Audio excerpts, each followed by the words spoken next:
ಸ್ನೇಹಿತರೆ, ಇವತ್ತು ಸಾವಿತ್ರಿಬಾಯಿ ಫುಲೆ ಅಕ್ಷರದ ಅವ್ವ, ಶಿಕ್ಷಣದ ರೂವಾರಿ ಮತ್ತು ನವೋದಯದ ಒಂದು ಮಹಾನ್ ವ್ಯಕ್ತಿತ್ವ ಅಂತೇಳಿ ಕರಿತೀವಿ.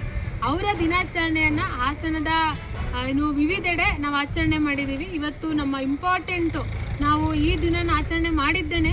ಇವತ್ತೇ ನಾವು ನೋಡ್ತಾ ಇದ್ದೀವಿ ಮರ್ಯಾದೆಗೇಡ ಹತ್ಯೆ ಇಡೀ ರಾಜ್ಯದಾದ್ಯಂತ ಹಲವಾರು ಕಡೆ ಹೆಚ್ಚಾಗ್ತಾರದ್ದು ನೋಡ್ತಾ ಇದ್ದೀವಿ. ಇತ್ತೀಚೆಗೆ ಕಳೆದ ಒಂದು ವಾರದಲ್ಲೇ 2 ಘಟನೆಗಳು ನಮ್ಮ ಕಣ್ಮುಂದೆನೇ ಸಾಕ್ಷಿಯಾಗಿದೆ. ಏನು ಹುಬ್ಬಳ್ಳಿಯಲ್ಲಿ ಒಂದು ಘಟನೆ ನಡೀತು, ಹಾಗೆ ಮೊನ್ನೆ ಕೂಡ ವರದಿಯಾಗಿದ್ದು ನೋಡಿದ್ದೀವಿ.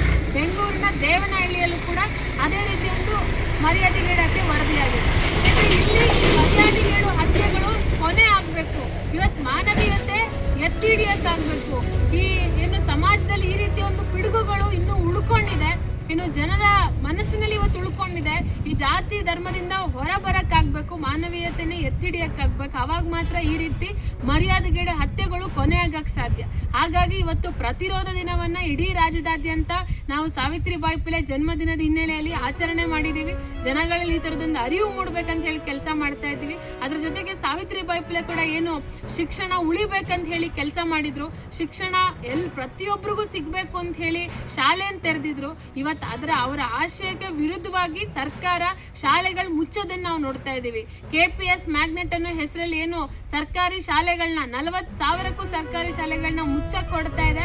ಅದನ್ನು ಕೂಡ ವಿರೋಧಿಸಿ ಇವತ್ತು ಸರ್ಕಾರಿ ಶಾಲೆಗಳು ಉಳಿಬೇಕು, ಶಿಕ್ಷಣ ಪ್ರತಿಯೊಬ್ಬರು ಮನೆ ಬಾಗಿಲಿಗೆ ಇವತ್ತು ತಲುಪಬೇಕಂತ ಹೇಳಿ ಇವತ್ತು ಸಾವಿತ್ರಿಬಾಯಿ ಫುಲೆ ಆಶಯನ ಉಳಿಸೋ ನಿಟ್ಟಲ್ಲೂ ಕೂಡ ನಾವು ಹೋರಾಟಗಳು ಮಾಡ್ಬೇಕಂತ ಹೇಳಿ ಜನಗಳಿಗೆ ಕರೆ ಕೊಡ್ತಾ ಇವತ್ತು ಸಾವಿತ್ರಿಬಾಯಿ ಫುಲೆ ದಿನಾಚರಣೆಯನ್ನ ಹಾಸನದ ವಿವಿಧೆಡೆ ಸರ್ಕಾರಿ ಶಾಲೆಗಳಲ್ಲಿ, ಕಾಲೇಜುಗಳಲ್ಲಿ, ವಿದ್ಯಾರ್ಥಿಗಳ ಮಧ್ಯೆ, ಸಾರ್ವಜನಿಕರ ಮಧ್ಯೆ, ಹಾಗೆ ಹಂಗ್ರಳ್ಳಿ ಅಂತ ಹೇಳಿ ಇಲ್ಲೂ ಕೂಡ ಹಳ್ಳಿಯಲ್ಲಿ ವಿದ್ಯಾರ್ಥಿಗಳ ಮಧ್ಯೆ ನಾವು ಆಚರಣೆ ಮಾಡೋದ್ರ ಮುಖಾಂತರ ಶಾಲೆಗಳು ಉಳಿಬೇಕು, ಸರ್ಕಾರಿ ಶಾಲೆಗಳು ಉಳಿಬೇಕು, ಹಾಗೆ ಶಿಕ್ಷಣ ಪ್ರತಿಯೊಬ್ಬರಿಗೂ ಸಿಗಬೇಕು.